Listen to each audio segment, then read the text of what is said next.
ஒவ்வொரு அனிவர்சரிக்கும் கிஃப்ட் பண்ண ஜுவல்ஸோட ரெடி ஆயிட்டேன். பட் இன்னைக்கு எப்பவுமே நம்பிக்கையான கிருஷ்ணிகா ஜுவல்லர்ஸின் new design. Happy anniversary love. Krishnika jewellers, Ealing Road, Wembley. Trusted for generation.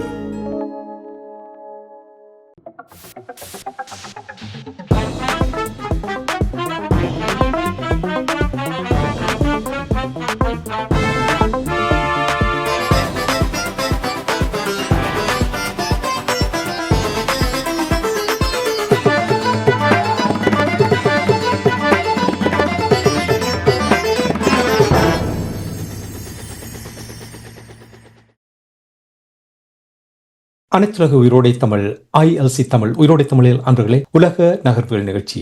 உலக நகர்வுகள் நிகழ்ச்சியில் பிரித்தானியாவிலிருந்து போரியல் ஆய்வாளர் அருஸ் அவர்கள் இணைந்து உலக நகர்வுகளை அவதானித்து உயிரோடை தமிழ் உறவுகளுக்கு எடுத்து வரும் நிகழ்ச்சியாக உலக நகர்வுகள் நிகழ்ச்சி ஒவ்வொரு செவ்வாயும் இடம்பெறுகின்றது. இங்கே கலைத்தில் எங்களோடு அரசு அவர்கள் இணைந்திருக்கிறார். வணக்கம் அரசு அவர்களே. வணக்கம் தனாஞானி. அனைத்துலக உயிரோடை தமிழ் உறவுகளுக்கு அன்பளிந்த வணக்கம். உங்களுக்கும் வணக்கத்தை தெரிவித்துக் கொண்டு இன்று யுக்ரைன் ரஷ்யாவுக்கு இடையிலான போர் தொடர்பான விடயங்களை பார்ப்போம். முதலில் இன்று ரஷ்யா யுக்ரைன் மீது கீவ் பகுதி மீது தாக்குதல் நடத்தியிருக்கிறார்கள். ஒடிசா பகுதியில் இருவர் கொல்லப்பட்டிருக்கின்றார்கள். கடந்த சில வாரங்களாக தாக்குதல்கள் தொடர்ந்து நடைபெற்றுக் கொண்டிருக்கின்றது. அதற்கிடையே போர்க்கைதிகளும் கூட பரிமாற்றங்கள் நடைபெற்றுக் கொண்டிருக்கின்றது. முதலில் கள நிலை எவ்வாறு இருக்கிறது? இந்த தாக்குதல் உக்கிரமடைந்திருக்கிறதா? இருதரப்பும் இப்போது தமது தாக்குதல்களை அதிகரித்துக் கொண்டிருக்கிறார்கள். கிட்டத்தட்ட செவ்வாய்க்கிழமை அதிகாலை 195 ஆளில்லாத தாக்குதல் விமானங்கள் இஸ்ரேல் உக்ரைன் பகுதி மீது ஏவப்பட்டதாகவும் பல ஏவுகணைகள் ஏவப்பட்டதாகவும் கீவ் தலைநகர் கீவாக இருக்கிற ஒடிசா பகுதிகள் அதிகம் பாதிக்கப்பட்டதாகவும் 19க்கும் மேற்பட்ட இடங்களில் தீ பரவியதாகவும் கூறப்படுகின்றது. இதில் பார்த்தீங்கன்னு சொன்னால் கூடுதலாக ரஷ்யாவின் தகவல்களின் அடிப்படையில் அவர்கள் இந்த எனர்ஜி செக்டர் என்று சொல்றது, எரிபொருள் மையங்கள், மற்றது ஆர்டிஓ மிலிட்டரி பிளான்ட் என்று சொல்றது, இராணுவ நிலைகள், இராணுவ தளங்கள், இராணுவ களஞ்சியங்கள் அவற்றை தாக்கியதாக கூறப்படுகிறது. அதற்கு முதல் நாள் கிட்டத்தட்ட 315 ட்ரோன்கள் தாக்கியதாக கூறப்படுகின்றது. ஏவுகணை தாக்குதல் உங்களுக்கு தெரியும். கடந்த வாரம் கூட ரஷ்யா கடுமையாக தாக்கியிருந்தது உக்ரைன் தலைநகர் பகுதியில் பெருமளவான இடங்களில் பெருமளவான சேதங்கள் ஏற்பட்டிருந்தன. பயிற்சியாளர்கள், நேட்டோவின் பயிற்சியாளர்கள் உட்பட நேட்டோவின் உயர் பதவியில் உள்ள அதிகாரிகள் பலர் கொல்லப்பட்டதாகவும் கூறப்படுகிறது. கிட்டத்தட்ட 40 அதிகாரிகள் கொல்லப்பட்டதாகவும் உக்ரைன் தரப்பில் 160 அதிகாரிகள் கொல்லப்பட்டதாகவும் கூறப்படுகின்றது. ஆனால் இந்த தகவல்களையும் யாரும் வெளியிடவில்லை. அதே சமயம் உக்ரைனும் தொடர்ச்சியாக தாக்குதல்களை நடத்தி இருக்கின்றது. ரஷ்யா செவ்வாய்க்கிழமை மட்டும் 98 ட்ரோன்களை தாங்கள் சுட்டு வீழ்த்தியதாக கூறியிருக்கிறது. அது மட்டுமல்லாது ரஷ்யாவின் 4 விமான நிலையங்கள் கிட்டத்தட்ட ஒரு குறுகிய நேரத்துக்கு விமான பயணங்களை இடைநிறுத்தியதாகவும் கூறப்படுகிறது. இப்ப ரஷ்யாவும் தொடர்ச்சியாக ஒரு தாக்குதலை சந்தித்துக் கொண்டுதான் இருக்கிறது. ஆனால் வெறும் இந்த அண்மைய நாட்களில் நீங்கள் பார்த்தீர்கள் என்று சொன்னால் இந்த தாக்குதல் மிகவும் இருதரப்பு இந்த தாக்குதல்கள் மிகவும் அதிகரித்திருப்பதாகத்தான் பார்க்கப்படுகிறது. போர் நிறுத்தம் தொடர்பாக அவர்கள் பேச்சுக்களை நடத்தினாலும் ஆனால் இந்த பேச்சுக்களின் பின்னர் இந்த தாக்குதல் மிக அதிகரித்திருக்கின்றது. அதற்குரிய முக்கிய காரணம் ரஷ்யாவின் வான்படை தளங்களை உக்ரைன் தாக்கியதுதான் ரஷ்யாவின் இந்த மூர்க்கமான தாக்குதலுக்கு காரணம். அதனைத்தான் ட்ரம்பும் கூறியிருக்கின்றார். உக்ரைன் தாக்கியதுதான் அதற்கான காரணம் என்று ட்ரம்பும் கூறியிருக்கின்றார். அதே சமயம் ஒருபுறம் தாக்குதல் நடந்தாலும் மறுபுறம் இருதரப்பும் கைதிகள் பரிமாற்றத்தையும் மேற்கொண்டு கொண்டுதான் இருக்கிறார்கள். கடந்த வாரமும் ரஷ்யா உக்ரைன் அதிகமாக காயப்பட்டவர்கள், இயலாதவர்கள் என்று சொல்லி 640 பேரை விடுவித்திருந்தது. தற்போதும் 200க்கும் மேற்பட்டவர்களை இருதரப்பும் விடுவித்திருக்கிறார்கள்.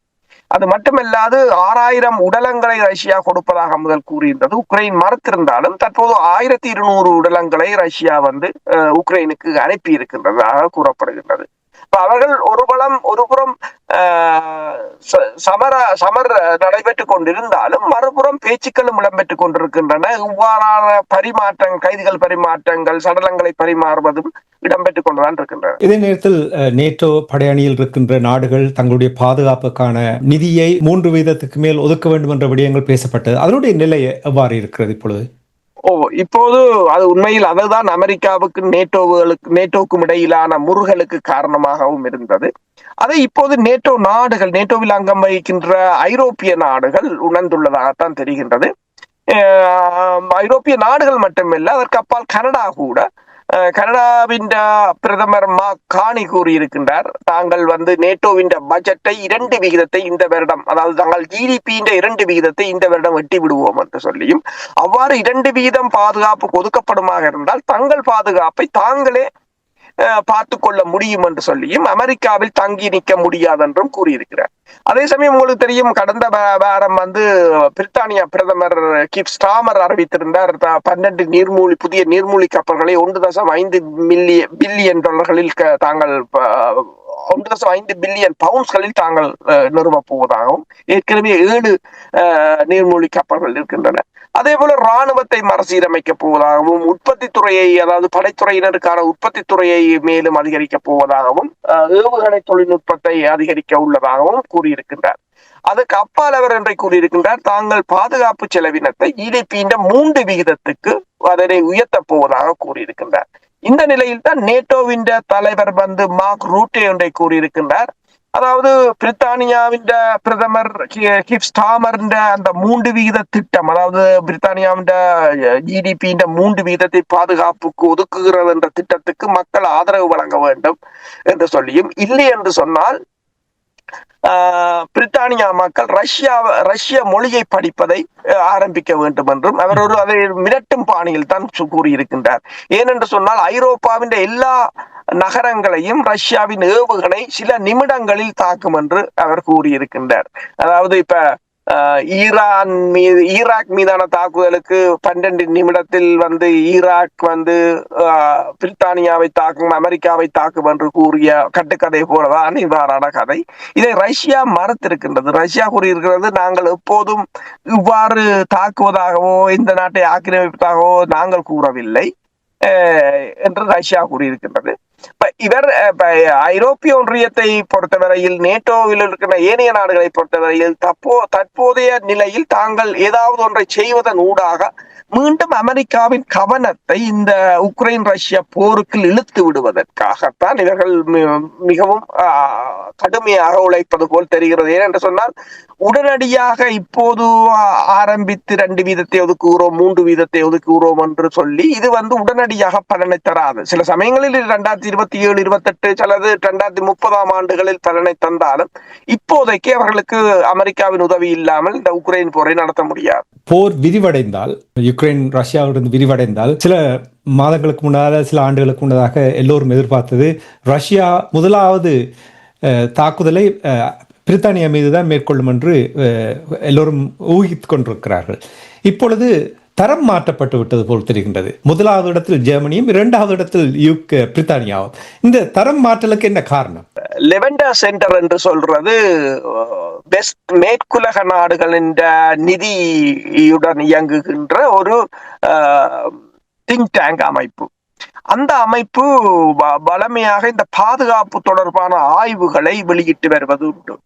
இந்த முறை அவர்கள் வெளியிட்டதில் கூறியிருக்கிறார்கள் என்று சொன்னால், ரஷ்யாவின் எனிமி லிஸ்டில் இருந்து அமெரிக்கா இப்போது அமெரிக்காவை அவர்கள் நீக்கி இருக்கிறார்கள். அதாவது அமெரிக்காவை 4வது இடத்துக்கு கொண்டு போயிருக்கிறார்கள் என்று சொல்லியும், 1வது இடத்தில் இப்போது ஜெர்மனி இருப்பதாகவும், கிட்டத்தட்ட 56% ஜெர்மனி இருப்பதாகவும், 2வது இடத்தில் பிரித்தானியா இருப்பதாகவும், 3வது இடத்தில் உக்ரைன் இருப்பதாகவும், 4வது இடத்துக்கு அமெரிக்கா இருப்பதாகவும் கூறப்படுகிறது. அப்ப இது என்னென்று சொன்னால், இதுவரை காலமும் அமெரிக்காவை, அதாவது கடந்த 13 வருடங்களுக்கு மேல் அமெரிக்கா தான் 1வது இடத்தில் இருந்ததாகவும், ரஷ்யாவுக்கு எதிரான முதலாவது எதிரியாக, அதே போல அமெரிக்காவும் ரஷ்யாவை தான் 1வது எதிரியாக வைத்திருந்தது. ஆனால் இப்போது அந்த நிலைமை மாறிவிட்டது என்று கூறப்படுகிறது. ஆனால் நீங்கள் அண்மைய காலங்களில் இடம்பெறுகின்ற சம்பவங்களை பார்த்தாலும் அவ்வாறுதான் இருக்கின்றது. ஜெர்மன் புதிய அதிபர் மெர்ஸ் கூட பெருமளவில் அந்த புது நவீன ஆயுதங்களை கொடுக்க வேண்டும், தராஸ் மிசைல்ஸை கொடுக்க வேண்டும் என்று கூறுவது மட்டுமல்லாது, உக்ரைனுக்கு சுதந்திர பூரண அதிகாரம் கொடுக்க வேண்டும், உக்ரைன் தாங்கள் நினைத்த இடங்களுக்கு தாக்க வேண்டும், நாங்கள் ஒரு கட்டுப்பாட்டையும் விதிக்க கூடாது என்ற முறையில் கூட பேசியிருந்தார். அதே போல தொடர்ச்சியாக உக்ரைனுக்கான நிதி வழங்கலுக்கான பொறிமுறைகளை ஆரம்பிக்க போவதாகவும் கூறியிருந்தார். அதே சமயம் அவர் தற்போது வெள்ளை மாளிகைக்கு சென்றிருந்தார் அண்மையில் கடந்த சில வாரங்களுக்கு முன்னர். அங்கும் அவர் அமெரிக்க அதிபரை ஏதோ ஒரு வகையில் கன்வின்ஸ் பண்ணி இந்த சண்டைக்குள் அமெரிக்காவை தொடர்ந்து வைத்திருப்பதற்குத்தான் முயற்சி செய்கிறார். அது மட்டுமல்லாது உங்களுக்கு தெரியும், கீப் ஸ்டாமரை பொறுத்தவரையில் பிரித்தானியாவும் இந்த போருக்கு மிகுந்த ஆதரவை கொடுத்து கொண்டிருக்கிறது. ஓவல் ஆபீஸுக்கு அவர் சென்ற போது கூட ட்ரம்பின் பதவியேற்புக்கு பின்னர் அவர் தாங்கள் ரஷ்யாவை எதிர்கொள்வோம், படையினரை உக்ரைனுக்கு அனுப்புவோம் என்ற தொனியில் தான் கூறியிருந்தார்.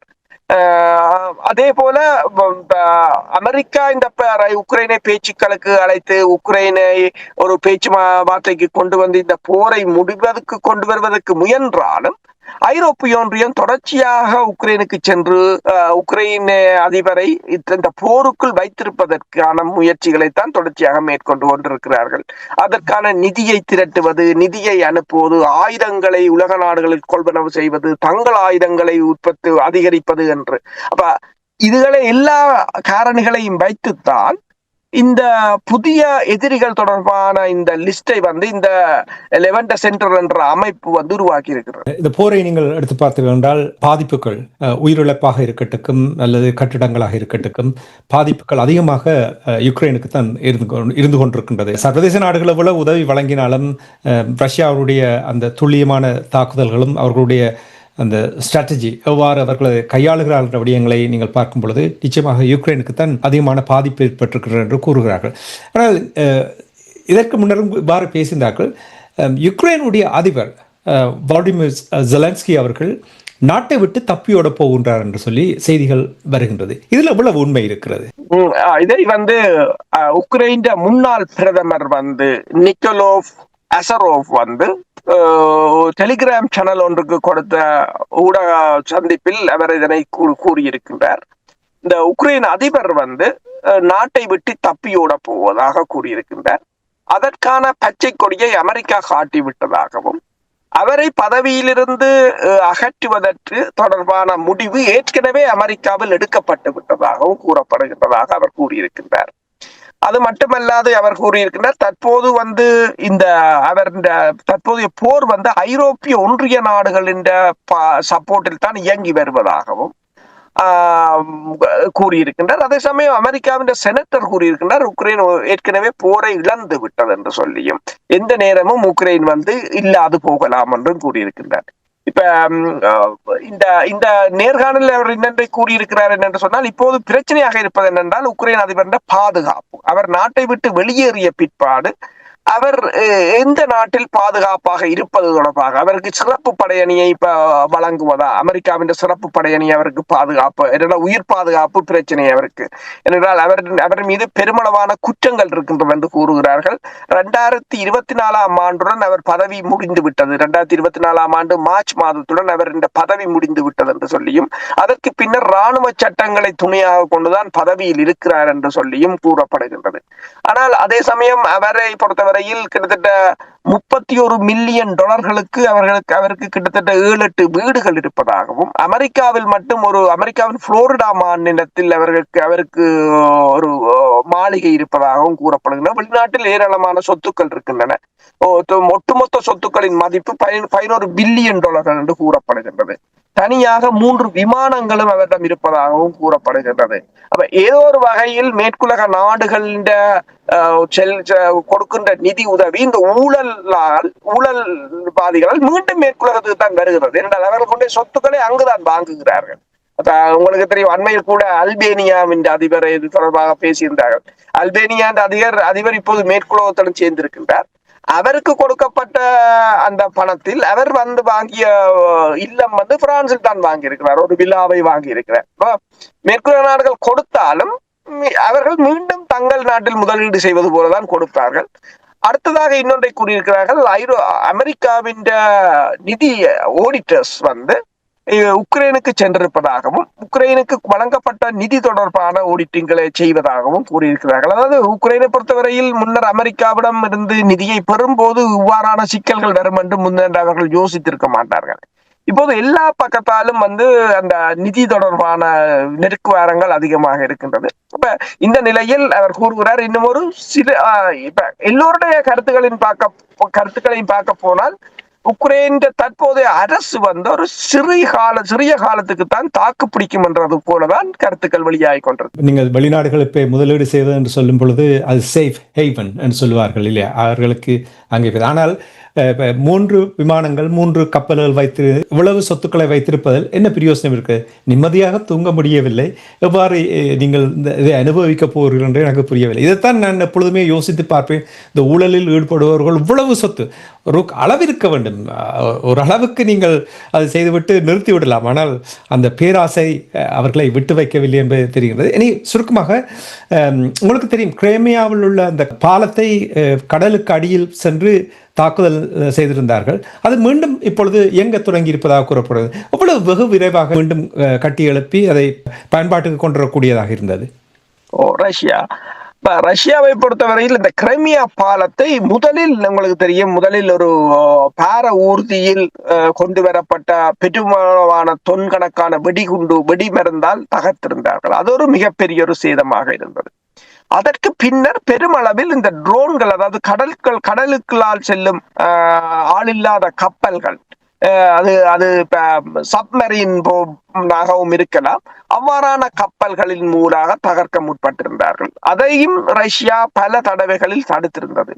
அதன் பின்னர் ரஷ்யா அந்த கடலுக்கு அடியில் ஒரு பேரியர், அதாவது நெட் மாதிரி போட்டிருக்கிறாங்க போலதான் தெரிகிறது. ஏனென்றால் இந்த முறை போன கப்பல் அந்த இலக்கை பெருசாக அடையவில்லை, சேதம் அடைந்ததுதான். பட் ஆனால் இவர்கள் யோசித்த அளவுக்கு மிக பாரிய சேதங்கள் ஏற்படவில்லை. சிறிது நேரத்துக்கு டிராபிக்கை நிறுத்தி வைத்திருந்தார்களே தவிர பின்னர் அது அந்த இடத்தால் வாகன போக்குவரத்துகளுக்கும் அனுமதியை கொடுத்திருந்தார்கள்.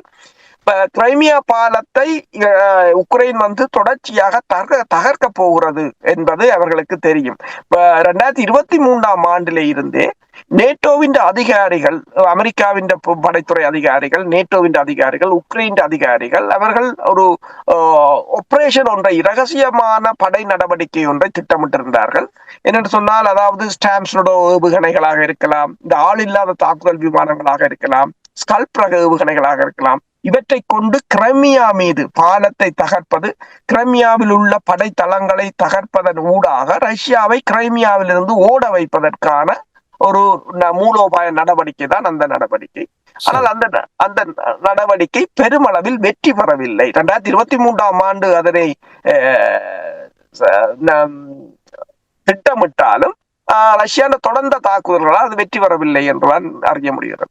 சரி, யுக்ரைன் ரஷ்யா தொடர்பான விடயங்களை நாங்கள் இப்பொழுது நிறுத்திக் கொண்டு அமெரிக்கா சுருக்கமாக பார்க்கலாம். அமெரிக்கா தொடர்பாக பார்த்தோம். கடந்த நிகழ்ச்சிகளில் நாங்கள் அமெரிக்காவுடைய வரி தொடர்பாகவும் டொனால்ட் ட்ரம்பினுடைய அவருடைய அந்த செயல்பாடுகள் தொடர்பாக, அதிருப்தியின்மை தொடர்பாக பலர் கூறிக்கொண்டு வந்திருக்கிறார்.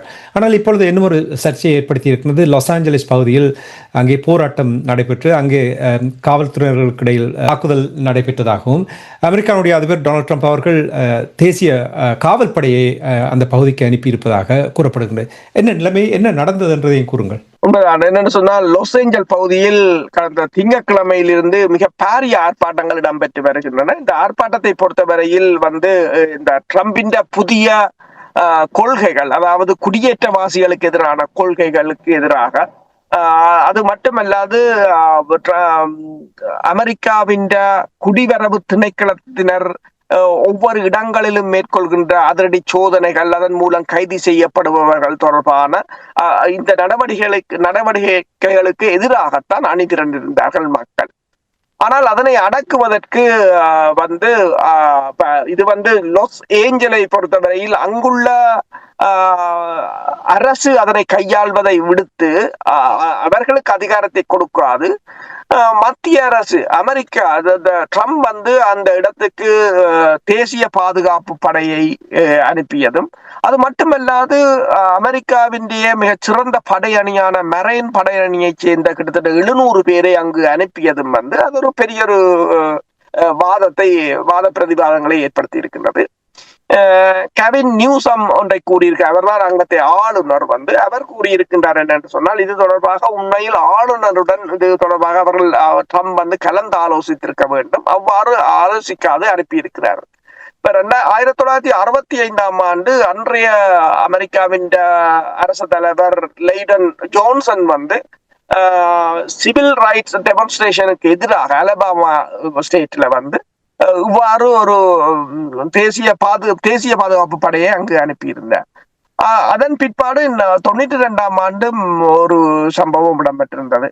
ஆனால் அதற்கு அப்பால் இப்போது மீண்டும் இது இடம்பெற்றிருக்கின்றது. இது அமெரிக்காவில் இருக்கின்ற குடியரசுக் கட்சிக்கும் ஜனநாயக கட்சிகளுக்கும் இடையிலான பிரிவினைகளை மேலும் அதிகரித்திருப்பதாகத்தான் கூறப்படுகின்றது. பெருமளவான தொழிற்சங்கவாதிகள், பெருமளவான அமைப்புகளின் தலைவர்கள் கைது செய்யப்பட்டிருக்கிறார்கள். சிலர் விடுதலை செய்யப்பட்டிருக்கிறார்கள். இப்போது அங்கு அவர்கள் கூறுகிறார்கள் என்றால், இந்த மிகச் சிறந்த படை அணியை ட்ரம்ப் தனது மக்களுக்கு எதிராக பயன்படுத்த போகிறாரா என்ற கேள்விகளை கூட சிலர் அங்கு எழுப்பியிருக்கிறார்கள். அதே சமயம் உங்களுக்கு தெரியும், எரிகிற வீட்டிலுக்கு மேல எண்ணெயை ஊத்துவது போல பிரித்தானியா ஒன்றை கூறியிருக்கிறது. இந்த போராட்டத்தை ரஷ்யா தான் ஒருங்கிணைப்பதாக பிரித்தானியாவின் புலனாய்வு தகவல்கள் கண்டறிந்துள்ளதாக பிரித்தானியா இந்த தகவலை வெளியிட்டிருக்கின்றது. ஆனால் இப்ப ஒன்று சொல்கிறார்கள், அங்கு அனுப்பப்பட்ட இராணுவத்தினர் இன்னும் வீதிகளில் இறங்கவில்லை, அவர்கள் தளங்களில் தான் இருக்கிறார்கள் என்று கூறப்படுகிறது. அதே சமயம் நியூயார்க், லாஸ் ஏஞ்சல்ஸ் ஆளுநர் ஒரு புகைப்படத்தை வெளியிட்டிருக்கிறார். ட்ரம்ப் படையினரை அனுப்பினார், ஆனால் அவர்களுக்கு உணவையோ அல்லது குடிநீரையோ அல்லது அவர்கள் தங்குவதற்கான இடத்தையோ வழங்கவில்லை. எல்லோரும் ஒரு கூடாரத்துக்கு படுத்திருக்கிறார்கள் என்று அந்த படத்தையும் போட்டு அவர் போட்டிருக்கிறார். ஏற்கனவே லாஸ் ஏஞ்சல் கவர்னர் கெவின் நியூசமுக்கும் ட்ரம்புக்கும் இடையிலான மோதல்கள் இந்த வருடத்தின் ஆரம்பத்திலேயே ஆரம்பிக்கப்பட்டிருந்தன. இப்போது அது மெல்ல மெல்ல ஒவ்வொரு விதமாக முனைப்பு பெற்றுக் கொண்டு வருவதாகத்தான் கூறப்படுகிறது. இது 2 அரசியல் கட்சிகளுக்கும் இடையிலான மோதலாகவும் பார்க்கப்படுகிறது. குடியரசுக் கட்சிக்கும் ஜனநாயக கட்சிக்கும் இடையிலான மோதல்களாகவும் பார்க்கப்படுகிறது. இது அமெரிக்காவை பொறுத்தவரையில் உள்ளகத்தில் இது மிகப்பெரிய ஒரு என்னென்று சொல்றது, அங்கு இருக்கின்ற அமெரிக்காவின் உறுதித்தன்மைக்கு ஒரு ஆபத்தாகத்தான் இருக்க முடியும். இது இப்ப அமெரிக்காவை பொறுத்தவரையில் தற்போதைய ட்ரம்பின் ஆட்சிக்கு எதிராக இந்த போராட்டக்காரர்கள் இப்ப இன்னொரு கோரிக்கையை முன்வைத்திருக்கிறார்கள். இந்த அண்மையில் கொண்டு வரப்பட்ட 12 நாடுகளில் இருந்து வருகின்ற மக்களுக்கு எதிரான தடை, அதையும் கூட அவர்கள் இந்த போராட்டத்தின் போது வலியுறுத்தி இருக்கிறார்கள். ஆனால் இது இவ்வாறு பரவுமாக இருந்தால் ட்ரம்புக்கு எதிரான ஒரு அலையை இந்த நாட்டில் உருவாகி விடலாம் என்றது அமெரிக்காவுக்கு ஒரு அச்சமாக இருக்கின்றது. எனவேதான் இராணுவத்தினரை அங்கு சிறப்பு படையணியினரை அங்கு அனுப்பியிருப்பதாகவும் கருதப்படுகிறது. சவுத் கொரியாவில் நடந்தது போல் இருக்கிறது. சரி, அது மட்டும் இல்லாமல் 2 கட்சிகளுக்கும் இடையில் நீங்கள் போட்டி என்று கூறும் பொழுது இறுதியில் அந்த மக்கள் இனி பொருளாதாரம் இவைதான் பாதிக்கப்பட போகின்றது. இவை பாதிப்படைந்தால் நிச்சயமாக பணவீக்கம் அதிகரிக்கும். இதனால் உலக பொருளாதாரமே ஒரு சிக்கலுக்கு வரப்பதற்கான மிக கட்டான ஒரு நிலையை இப்பொழுது உலகம் சந்தித்துக் கொண்டிருப்பதாகத்தான் அவதானிக்கக்கூடிய இருக்கின்றது. நன்றி அரசுகளே. இன்றைய நிகழ்ச்சியில் இணைந்து பல விடயங்களை உயிரோடை தமிழ் உறவுகளோடு பயந்து கொண்டமைக்காக உயிரோடை தமிழ் அன்பர்கள் சார்பாக நன்றியை கூறிக்கொண்டு மீண்டும் இன்னொரு நிகழ்ச்சியில் இணைந்திருப்போம். அதுவரைக்கும் நன்றி, வணக்கம். நன்றி. எமது பார்வையாளர்களுக்கு வணக்கம். மக்களின் குரலாய் ஓங்கி ஒலிக்கும் இலக்கு மின்னிதழ் மற்றும் உயிரோடை தமிழ் வானொலி ஆகிய இவ்விரு ஊடகங்களும் உங்களைப் போன்ற எமது நேயர்கள் நண்பர்களின் ஆதரவிலேயே இயங்கி வருகின்றன. மிக குறைந்த வளங்களுடன் பல இடர்கள் மற்றும் தடைகளை தாண்டி பயணிக்கும் எமது ஊடகங்களின் பணிகள் மேலும் வளர உங்களால் முடிந்த நிதியுதவியை வழங்கி இன்னும் காத்திரமான செயற்பாடுகளை முன்னெடுக்க உதவுமாறு மிகவும் பணிவன்புடன் வேண்டி நிற்கின்றோம். உங்கள் பங்களிப்பு உங்களின் உரிமை குரலாய் ஓங்கி ஒலிக்கும். நன்றி.